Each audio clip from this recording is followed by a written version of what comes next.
You have landed on Planet EDM. With transportation provided by Cube World Media. Come explore a place where the difficult takes a day and the impossible takes a week. Your one-stop shop for live media, events, and music. This is the portal where we delve deeper into the soul of EDM culture to bring to life a world that is unique to itself, where the possibilities are endless and the opportunities are plentiful. Welcome. You have now entered the matrix of Cube World Media. Here is your host, Kevin Maxwell. This is Kevin with Cube World Media, and I got my good friend, fellow artist here, Mikey, aka Skanka. How are you doing? Good, man. How are you? Great. It's been a pleasure having you over the past couple days and being Thank around you and seeing you around at EDC you were at and performing as well a few different festivals. So it's a pleasure to have you finally here in the studio. Thank you so much, dude. It's been awesome being here. This is an awesome place. Yeah, no, it's been fun. We've gotten a lot of different things done, and we just finished a really cool live stream with you, playing all types of drum and bass classics as well as it mixing into originals, and very authentic and unique set. I really enjoyed it. Tell us a little more about it. How was your live set? Thank you. The one I just played here, it was just fun. Yeah, I kind of just decided to have fun with it. Lately, I've just been trying to go through my playlists and in my brain, like I know what works. And so like I go through things habitually in a specific order. Yeah. So I've been trying to like break that mold and just like when I step up to practice, just kind of like load up things and try not to necessarily like go to the same rules that my brain just likes to follow down. I don't know if I'm making sense. So I just kind of just, I don't know, loaded up songs and decided to say, hey, do these work? As opposed to trying to follow some kind of structure. Because I always think way too hard about like what I'm going to play, the order I'm going to play things in. And I'm trying to have more fun.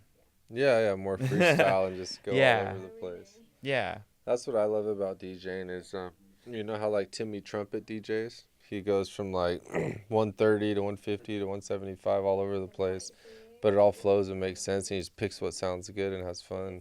Yeah. So that's how I like to DJ. Just makes really good all bass music, but all different kinds to where it all flows and sounds good. And, you know, make it fun for people, right? It's just similar to what you do. Make it unique into your original drum and bass sound that's different and melodic, like you said, and separates you from others. Yeah. Well, it's interesting that you kind of bring that up because there's a very oversaturated, like, people jumping into the particular type of drum and bass that I am interested in. It's very saturated and the sound is very commercial. And so everyone's hitting it super, super hard. And so I am kind of trying to take my own approach that's a little bit different and a little bit of like my own personal, throws in my own personal tastes from different corners of EDM into the mix. It's a little bit nerve-wracking because the heads feel a certain type of way about how their music needs to sound. Yeah. And like I'm bringing something that doesn't necessarily cater to that to the table, but still borrows from their sound. So I'm a little bit curious to see how it's going to go, but I'm excited nonetheless. Yeah, no, it's almost like a new genre within a subgenre, you know? So it's like its own sound, a Skanka sound that's sort of been evolving over the past couple years, and it's good. That's what disrupts markets, that's what disrupts industries, and that's what makes noise, right? Just sound different. Yeah. That's what it's all about. So tell us, what are some of your next festivals or things you're looking forward to or going to or playing or doing? Ooh. So as of this moment in time right now, I am unaware of what the next thing is. I don't have anything on the books, but that's kind of fine because I'm really focused on getting this next phase of music finished. I've been talking about finishing this album in Era for well over a year now, and it's just like it's easy for this to sound like I'm ungrateful, but like things have just kept coming up and taking more of my mental space. So like when I get booked for these really big shows, that takes more mental space and capacity. Yeah. And it takes away from my ability to be creative and kind of be able to sit in the studio and work on finishing music. Because I just sit there and like try to make sure that every detail of what I'm about to do is perfect. And so it puts me into like a different executive mode versus a creative mode. And so now that I don't have anything that I'm really worried about trying to throw together for like a show, I can really sit and focus and get my brain in line to finish all these creative projects that I have, and it's been really fun. I've already just been just, like diving headfirst in, so Oh, that's great. No, I could fully relate to you as a fellow artist and producer myself. I notice the more events that you throw, the more distracted you get from actually producing the music and getting towards your album.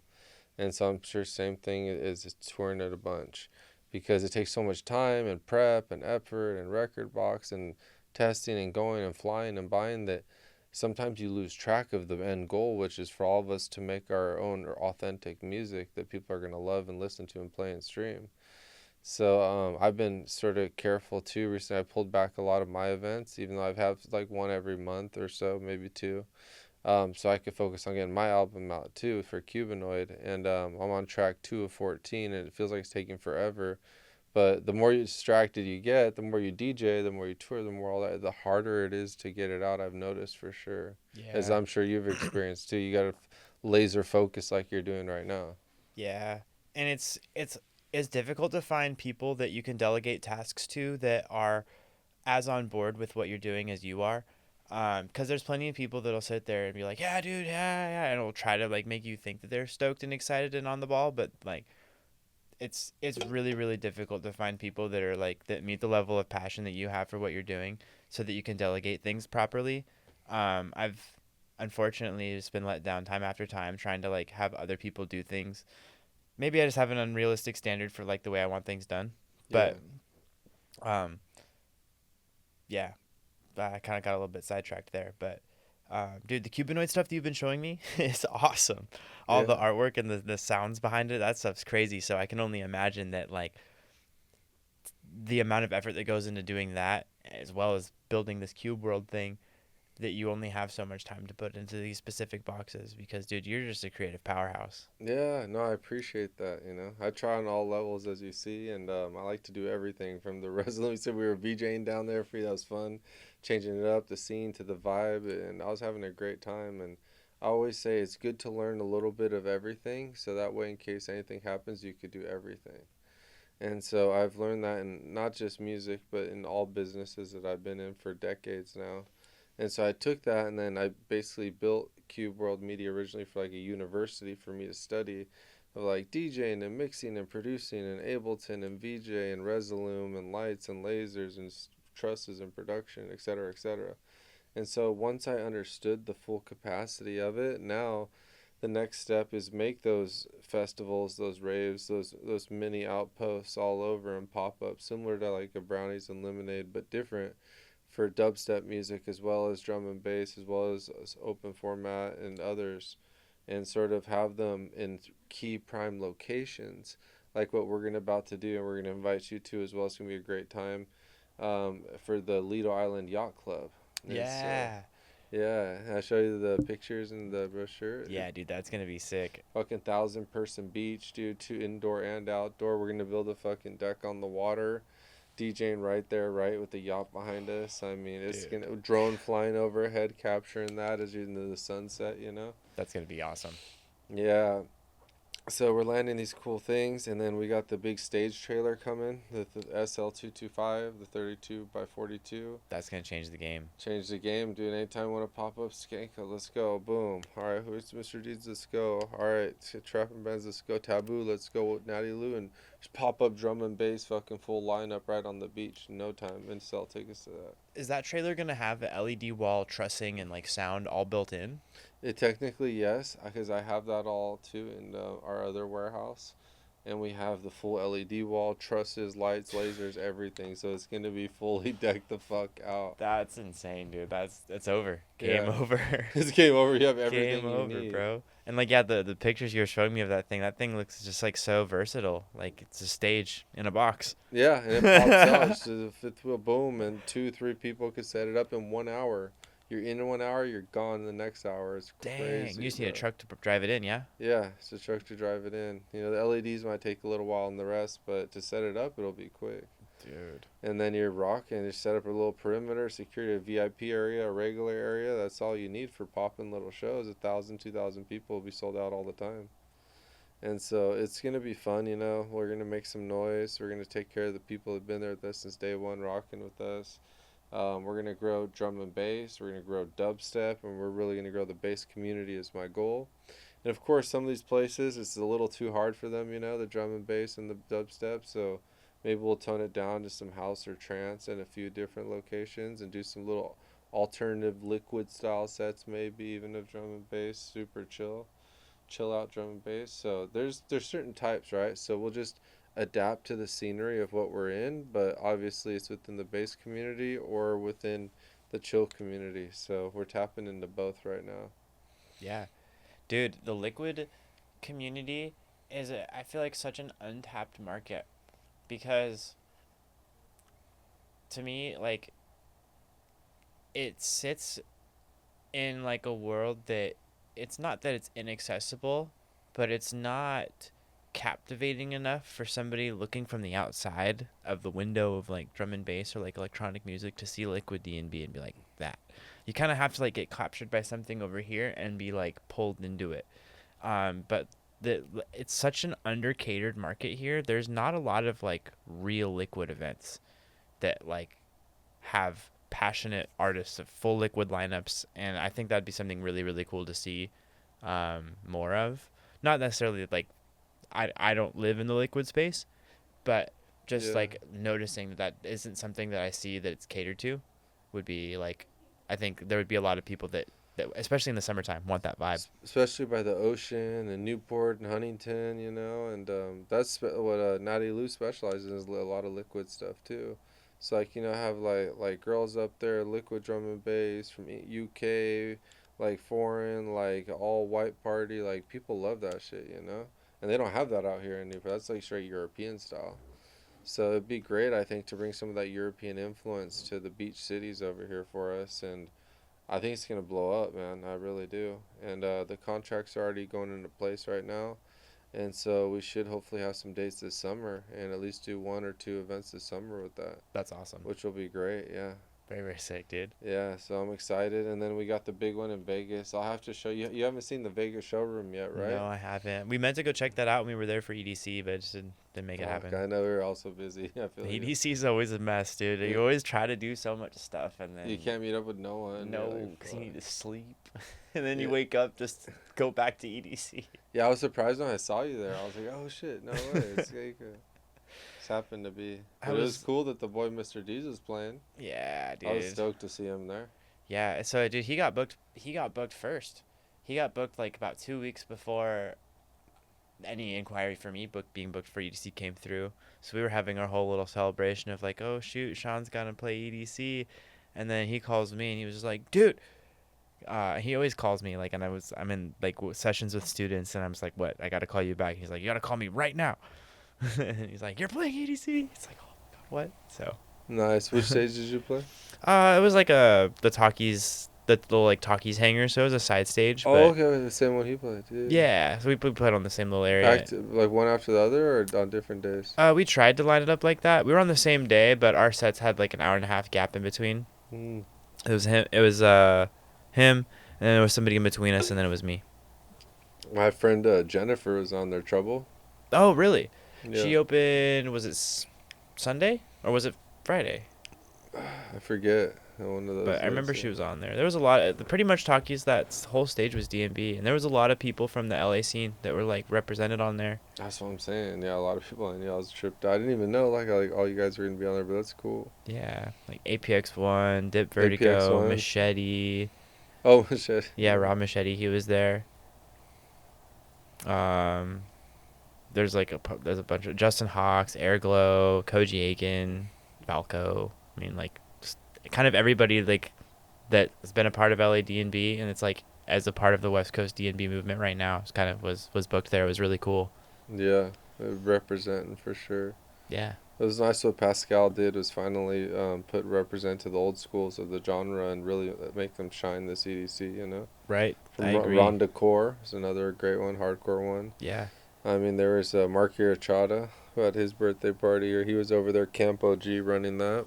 Kristen Lush. Camp OG stage is so much fun every year. Yeah. They do such a fun thing over there. Yeah. No, it was quite an experience, man. EDC is one of a kind, I love it. I've lived for it. I've been to it for now for 20 years. So it's my 20th year anniversary, EDC. Wow, that's amazing. Yeah, I've been So going you've been since. going before it was in Vegas. Yeah, way before. I used to go to the Coliseum once when I was like a kid, and it was awesome, man. It was Cascade and Benny Benassi and Dead Mouse and ATB headlining, and it was a whole nother world back then. Dang, dude. I think Yeah. it must have been the first year that they did a live stream of EDC Vegas. Um, that I got turned on to it because I remember I think Tomorrow World or Tomorrowland was the first like live streamed event that I watched, and then I watched the Ultra live stream, but What year was that? I can't remember because like it had to have been when I was in high school, so like 2012ish was when the live stream started really becoming like a thing on YouTube that you could watch for free. Did it have that song "Forever in My Mind" as the theme song? Yeah. Yeah, I knew it. That's what I got you. Yeah. Yeah. But That was the one 2012 that got everyone. They was just like, holy shit, they did that. yeah. I'd been into like the like rave music for a while, but like there wasn't really like it wasn't as big of a deal to me, and like I wasn't a part of the culture and the scene like I am now. I was just listening to Tune Up and like a handful of other artists here and there, and I didn't even really know what I was listening to. It was just music that was a part of like Roller Coaster Tycoon 3 videos where I was like, oh, this is a badass song. I'm watching a roller coaster. The video game Roller Coaster Tycoon 3? Yeah, Oh, I and then remember people that would put one. like techno or trance to it. Oh, no way. So I that's used to kind of play how I that got back put in onto the day. EDM. But I guess that I didn't even really know what it was that I was listening to. I just knew it was cool computer songs. Yeah. And then the first artist that I remember like really understanding, okay, this is music and someone's making it, was Dead Mouse. And then I'm sure you could guess from that pivoted into Skrillex, and then the whole pipeline of how 90% of everybody that's into EDM now knows what EDM is. Yeah. Dead Mouse inspired me to do the cube because he had the first LED cube at Coachella, remember? Yeah. Yeah, I had the signed Dead Mouse right Bro, there. he's selling that. The original cube thing that he used in his house to make the visuals, Yeah. he's like selling that on his Reverb right now. Oh, really? His Reverb store. It's crazy. He's selling so much shit. It's all really expensive, but Oh, I wonder how much it goes for, the cube. yeah. I don't know. Yeah. But it's on there. He has like signed synths, he has his signed speakers, he has a mouse head up there. Yeah. Yeah. That's interesting. He's always making money. He's one of the wealthiest DJs. Yeah, I mean, he's coming for Record Box right now. I'm excited Yeah. to see what he does. Yeah, he's like building this whole like DJ production platform for like live performance. Oh, that's cool. So he's gonna be competition of Record Box? Maybe we'll see. I mean, he's kind of just started him building it out of spite because he was just so frustrated about a couple of things in Record Box. If I'm gonna make a bold claim and say that it started because he couldn't get like the default like loops that come with Record Box to be deleted from his playlist library, and they're just ass loops. They're terrible. But Yeah, like yeah, every yeah. time you open Record Box, especially They're on a there. MacBook, they're the first things you see. And no matter how many times and ways he tried to delete them, they always would reappear. So he was like, "Fuck it, I'm building my own platform." Interesting. Yeah, I was wondering why those usually reappear. I was like, what the fuck with that? Yeah. That's funny. Well, if anyone could do it, I'm sure Dead Mouse could. Oh yeah. You know, dude's pretty intelligent when it comes to technology. It's one of the OGs. Yeah. I'm excited to see what he's doing. Yeah. No, I remember him when I used to go see him in '06 when he played Be Still. Remember that song? Old school. Old school. In So. 2006, I wasn't even thinking about raving. I was probably just concerned about like Trix yogurt. Yeah, that's when Dead Mouse was like, he played all ages clubs all over Long Beach, everywhere. He was going everywhere, but he blew up. Yeah, I remember when him and Skrillex played at the Glass House in Pomona. I mean, they didn't play the same show, but both of them played individual shows at the Glass House in Pomona, and that's when I really remember like starting to try to go to shows. I was like 14. Yeah, or how about when they did the Dead Mouse hard intro version for Halloween? The Yeah, ghost at the stuff? shrine. And, yeah, the shrine, and he choked Yeah. the other dude. That's what. Yeah, blew that was him up, Steve too. Duda. Yeah. Yeah, Steve Duda came out with the mouse head on. He was like, nope. And Steve Duda's the guy that made Serum. Yeah. Mm-hmm. My Serum's a good plugin. Well, how long have you been producing? I got into music production for the first time when I was like 11. I'd been like I said, listening to all that like cool computer music. And when I was in my like band class in junior high school, we were encouraged to go and take these free summer courses at CalArts, which just happened to be in the same city that I grew up in. And um, when I went to go enroll in the summer classes, instead of enrolling in an instrument class, I enrolled in computer music instead. Oh, nice. And the instructor gave us like a bootleg copy of Ableton Live 7, and we used Reaper Audio, which is like a free DAW audio processor. And then we also like I learned how to use Audacity. And so yeah, from there I downloaded FL Studio and Reason, and like I bootlegged all of them because I was a teenager and like I'm not paying for this, but I'm gonna figure it out. Yeah, and I mean like I wasn't making music at all, and like anything that sounded like music until a few years into like fiddling around with it. And then when I was in high school, that's when I actually like started writing and putting out songs, like finishing and putting out songs. And I discovered drum and bass somewhere in like towards the end of high school. Met Telemic online, and didn't start making drum and bass, but was like introduced to the idea of what it was. Then it was like 2014, 2015, and then it was the pandemic 2020, which is just so funny. I feel like that's what everybody says. It was the pandemic was when I decided to like refocus on my project, but that's what it was. I had separated myself. I moved away from California. I moved somewhere else for just a year, just to kind of like figure out what the heck it is I'm trying to do. And when I was away from everything that I felt like was influencing me in my life, I realized like, no, music is what I got to lock into. And I was just like everything that I was discovering and listening to on SoundCloud and Spotify was drum and bass. So it was like, okay, cool. This is where we're going to go. And this is the direction that we're going to take. Yeah. So who are some of the artists that really inspired you?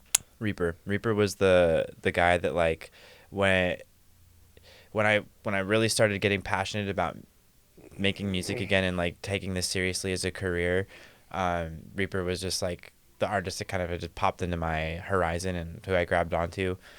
And he got me really, really excited about drum and bass, about just like getting reacclimated to the electronic music scene in general. And then full circle as fuck, like he ended up being the first artist to give me an opportunity to like do something really, really big in the music industry here. So him being the inspiration for me to really like take this seriously, he's also the first person that was allowed me to be able to do this at all. So it's just kind of cool. Oh yeah. I just met Reaper at Forbidden Kingdom. He's a cool guy. Really cool guy. Yeah, we went to the afters together and talked and had some great conversations. I liked him. One of his fingers is like the size of two of mine. It's kind of insane. Like every time he shakes my hand, I'm like, dude, you have the biggest fingers I have ever seen in my whole life. He's sort of a big boy, huh? Yeah. Like they need to make a special mixer just for him because his bro's got like the biggest hands. I'm sure if he played baseball, he wouldn't even need a mitt. Yeah. Just hand. I asked him, how do you wear that mask the whole time, man, without getting hot? He's like, you get used to it. I'm like, I don't know, bro. That shit would be hot as fuck. Yeah, you definitely don't not get hot. You for sure get hot. I'll never forget it. The first time that I got to meet him, the first thing I asked the guy was like, can I put the mask on? He was like, you don't want to do that. I was like, yeah, I do. He was like, it smells pretty bad. And then sure enough, he's got it like all rigged up with like foam, and there's like the fabric and stuff to catch all of his sweat, and he was right. It smelled pretty bad. That's funny. But yeah. I mean, I put it on and I got the green room picture wearing Reaper's mask and everything. So oh, that's cool. Yeah, he's a really nice guy. Yeah, he has a shout out to Reaper, by the way. He has a upcoming show at Meow Wolf. Oh, really? In Houston. Oh, yeah. They put up a Meow Wolf in Houston. Yeah, sick one. And I think I forget what it's gonna be, if it's gonna be with Victim or someone like that. Okay. But it's gonna be pretty good. So if I'm in Houston, I'll definitely go check it out. But yeah, it's coming up soon. Very sick. Yeah. Yeah, he's doing his whole next leg of his Boneyard tour. He's gonna be in San Diego pretty soon, I think. It's coming up in the next couple of weekends. Yeah. So that'll be dope. And then he's also gonna be in Vegas at what's that venue? They got like an ice cream truck that you can play out in Vegas. I think it's called We All Scream. It's down in like Fremont downtown area. Oh, okay. That's funny. Yeah, it's like an outdoor venue, but the Nice. stage is in an ice cream truck. So I heard that like there's a lot of ways to make money, of course, and monetize music and media and stuff. But from some of the people I've been talking to recently, and other artists, they say they make more money on movie songs, productions, ringtones, and all that than they even do off recording and music. Have you heard of that? Um, from what I know, that is definitely where the money is at. Like if you can land some kind of crazy licensing or sync deal with something, Yeah. that's going to be what pays.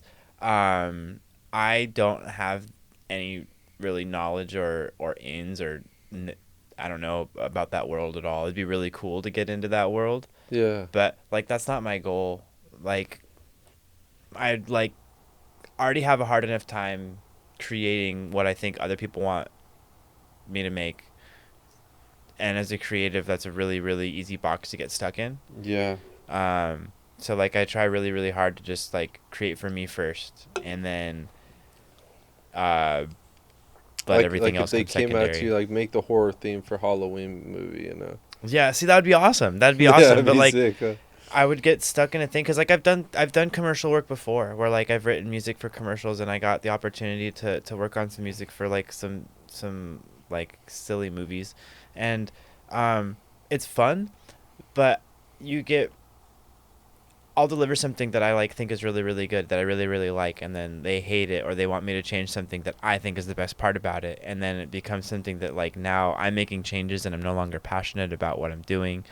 It's weird, like it doing creative work like that. It's not fun, and I have a harder time connecting with it because it's like it I don't know, like I don't know. Being a collaborative with art is hard for my brain, and I'm trying to figure that out. Yeah, Because like definitely. if we have just totally different ideas as to like what we think works, sometimes that can make me feel really insecure as a creative, and then like once that happens, it's kind of game over as far as like where I'm able to go creative. Like, and that I don't know. I'm losing the ability to articulate right now. Yeah. No, I know what you mean. It makes it more difficult. Yeah. Yeah, for sure. So, besides genre, drum and bass is your love, and it's great. But besides that, what are some of your other favorite genres that you do listen to or like? Ooh. I listen to like things all across the board. I'm really into pop music. I really like I have a soft spot for like older like early 2000s, late 90s country music. I really like math rock.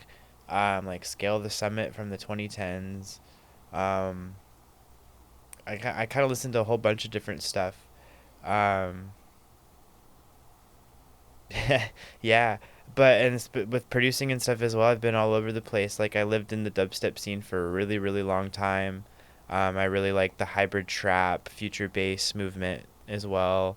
You were big into dubstep before? Yeah, like the Oh, headbanger shit. Oh, really? Yeah, Yeah, I love that stuff. yeah. It's funny. Like as I've gotten older, you stop headbanging with your head and you do it more with your waist, because Yeah. your neck can't handle it anymore. Yeah. So, yeah, like dude, like pegboard nerds. I went to so many pegboard nerds shows in like the 20 teens. God, Avalon. So much fun. Yeah, the Avalon So many nightclub. mosh pits at the Avalon, dude. Classic. Classic space. I remember going back there and seeing Donald Glaude in like '06. Oh man. And he was at the Avalon. And then seeing Benny Benassi in 2010 and Afrojack 2011. Like way back in the days. I got to meet Laid Back Luke randomly. He was driving past me on a little go-kart at EDC, and I hit him with one of the little Laid Back Luke things, and he was just like, "Eh." Oh yeah. He's cool. Yeah, I don't know if anybody still does that. Yeah. Yeah, he was big for a while.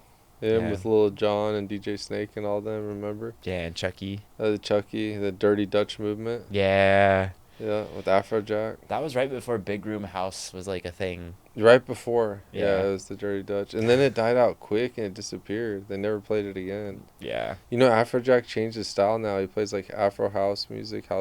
Really It's a trip. interesting. Yeah. It's Dude, I like, heard Tiesto kind of like really hard changed it up on people too recently. oh, super hard. All he plays is trance. That's it. He doesn't do no more house, no progressive house, no just straight trance. Which he's really good at trance. He's like one of the best at trance. But yeah, he switched it up hard. Yeah. So some people are upset, some people love it. You know, just depends. Yeah, there's a lot of people really upset apparently about his EDC set, which I was like, I wasn't there for that, so I was like, That's because John Summit was playing at the same time. So like every single body in the whole like EDC went to go see John Summit oh wait, that's crazy that they wouldn't put Tiesto on the main stage. because John Summit was there. Oh dang, wow, He outranked him this year. good for John Summit, I guess. Yeah, John Summit's fucking crazy. That dude's marketing's everywhere, and he's everywhere.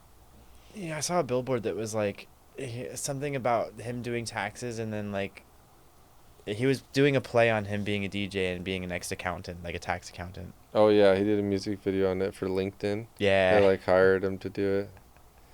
Yeah, it's a Can you crazy imagine? story. He's going from professional world to superstar to the top producer on earth right now. You know, it's crazy. But now, guess what? John Summit's entered the dubstep era too. Has he? So he's now coming to the dubstep side and has a bunch of remixes with dubstep songs with Subtronics, everybody. Oh, I didn't know that. Yeah. That's pretty cool. And so he's bringing all the house heads to the bass side, which is really good for us. And they're starting to learn like what dubstep is and like it. Okay. Yeah, so shout out to John Summit for doing that. It's cool. Just like when Tiesto started dropping drum and bass and then people started hearing about it, you know. That's true. It That's helps out true. a lot to the people that don't know anything about our genres, you know. Yeah. It's still sort of underground no matter what dubstep and drum and bass. Not everyone knows it. It's still like the side stage, sort of. That's true. Yeah, but it's getting bigger and we're getting to main stage, a lot of us. So it's exciting, man. Dude, it was crazy. They like, because of the 30-year anniversary of EDC, there's been a lot of like the maps from previous years that have been posted. Oh, yeah. And I think there was the first EDC that was at the Speedway. And Yeah. they show where they had everything laid out. And like where they have the base pod in Wasteland now, that was just dead space that they had used for like medical area. And on the adjacent side where you have, what is it, where like Neon Garden and whatever the other trance stage is. I'm so sorry. Like sorry trance people. But the other Circuit grounds? no, Circuit Grounds is Oh. over by the base pod. I guess it's kind of over in that same area. But there's the two covered stages, like the trance one, and then there's the Mhm. Pixel. I don't know, Neon Garden, whatever. Pixel Forest. Yeah, one of those two. Quantum Valley. There we go. Quantum Valley. So that whole area, that was where Circuit Ground was. And then they had like base pod and kinetic field and everything else on the other side of downtown EDC. They had Cosmic Meadow where it always has been. It was just interesting to see like how everything was just kind of like here and now it's just gotten so Exploded. huge. It's grown. I still always remember walking down the Coliseum steps at USC down to EDC, you know. And then I was there when Lil Jon had to scream to everyone because will.i.am got booed off stage. And then they fucking they started taking down the fences, and then people were getting squished by the fences. That's and right. Yeah, a chick died and got squished by the fence, which sucks, but fucking it was crazy. Yeah, so and then that's why they moved out of the Coliseum to Vegas. Yeah, it was like now a they're doing riot. events back at the Coliseum, which is crazy. Yeah. Now they call it the Torch. Yeah, now they're not allowed to go in the Coliseum, but they go to the Torch outside. Ray Volpe just launched his campaign for that one. Oh, really? Yeah, so that should be good. I actually saw Sudden Death there. It was really cool. He did Surprise with Marshmallow and did Mellow Death. It was a good show with the Torch and Void. The But- Mellow Death show where they took over the Mall of America, that looked insane. Yeah, it did. I saw that. That shit looks fun. That's what I want to do. I want to take over like inconspicuous places that no one would imagine. Just throw raves there and get sick ass aerial content with drones and shit. Oh, yeah. So I'm gonna start working on that too for sure. Cause there's a lot of empty real estate out there. We could find some dope spots. Oh, yeah, dude. There's tons. Yeah. There's tons. It's just a matter of like getting permission because, which I know sounds lame. There's so many people rolling their eyes at me, but like, if you're gonna do something like that and you're gonna do it right and you don't get like the proper whatever, those shows get rolled, that shit hurts. Well, there goes your money. Yeah, You're it hurts gone. pockets. It hurts like people that, like, show up, their credibility, like, to you, or your credibility to them. So it's just like, I wonder, like, what the proper process is for going to some of those really cool spots is, because, like, I know that it's probably just a matter of, like, calling the property manager and just getting a number right, you know? Yeah, exactly. Like, hey, we got insurance. What's the number look like? Yeah, just getting a price and doing it right. So there's so much, for us to do in our future. I'm really excited that we met, that we connected, that we hung out, that we live streamed, that we're going to collaborate.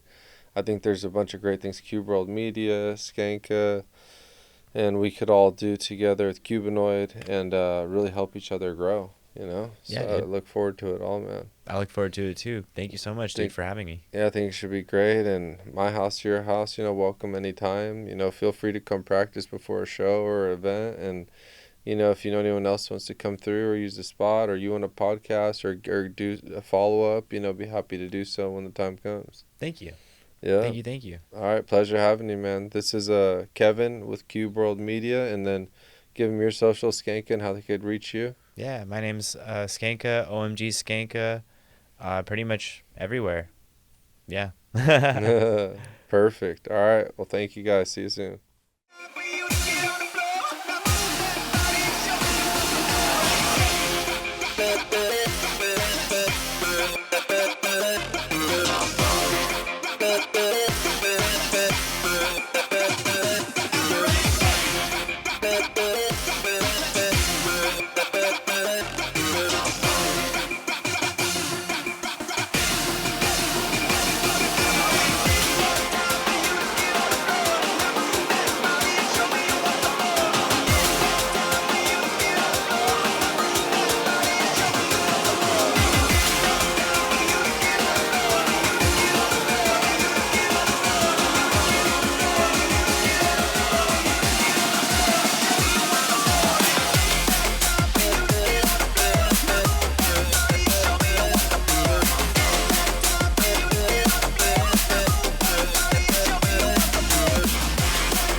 tell you something.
Personally, I'm a D&B snob.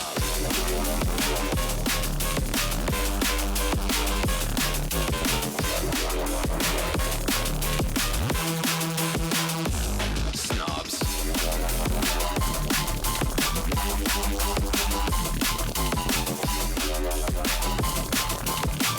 Personally, I'm a D&B snob. And we can't forget the house snobs. I truly believe they are the snobbiest of all snobs. Like, how can you even listen to that same beat for hours on end? It must get so boring. Personally, I've only ever enjoyed the house beat in a D&B song.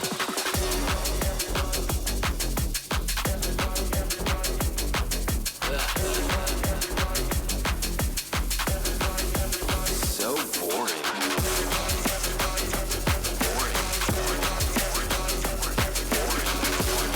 Yeah, we've heard enough of this house stuff. Now let's get back to the D&D.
Everybody going crazy on the dance floor.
I would go and hit the brakes. Know me, daddy, I would go and hit the brakes. Know me, daddy, I would go and hit the brakes. Go and hit the brakes, go and hit the brakes. Know me, daddy, I would go and hit the brakes. Know me, daddy, I would go and hit the brakes. Know me, daddy, I would, know me, daddy, I would, know me, daddy, I would go and hit the brakes.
rush, I can feel the noise, I can feel the speakers bumping through the void.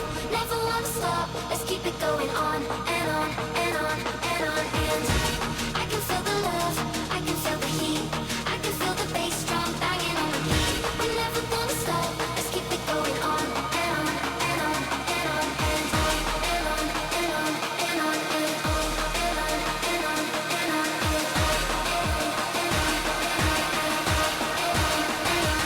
on. I can feel the rush, I can feel the noise, I can feel the speakers bumping through the void, bumping through the void. Let's keep it going on. I can feel the love, I can feel the heat, I can feel the bass drum banging on repeat, banging on repeat. Colors flashing, floating through space and time. Bodies crashing, shifting in the lights. Colors flashing, floating through space and time. Bodies crashing, shifting in the lights. Colors flashing, floating through space and time. Bodies crashing, shifting in the lights. Colors flashing, floating through space and time. Bodies crashing, shifting in the lights. I can feel the rush.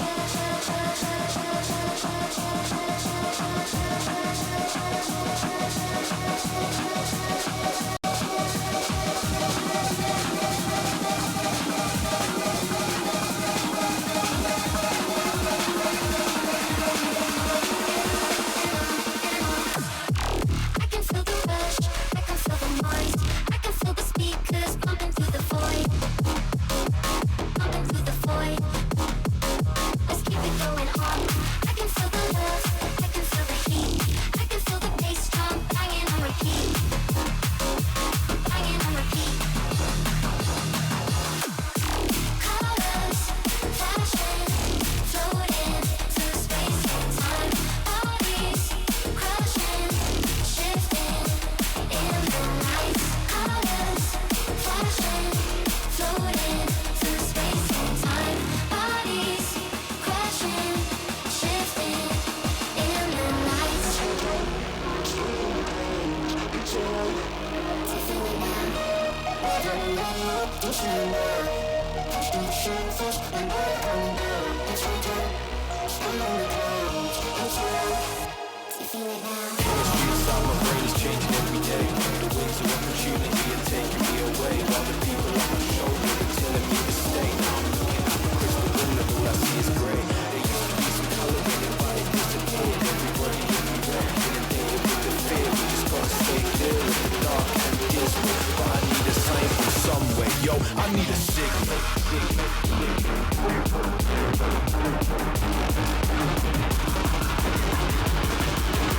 I need a sign from somewhere, yo. I need a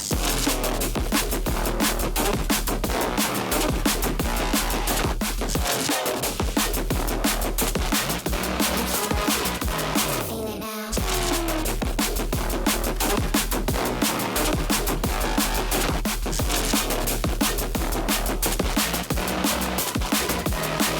vice grip of realities. By the falls, now the thoughts inside my head is vibrating like the walls. Is it ever gonna end? I think the chance is very small. Stay locked in a trip, you need a wake up call. Feels like I'm gonna fall when the drop comes. Bassline loud like a shotgun. Ting goes bang, let it pop up. Rock to the sound so blissful. Hit 'em with a fistful. Yo, I gotta.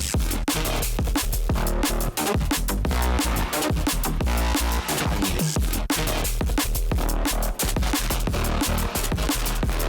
I gotta. I need a.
I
wanna take you higher and higher.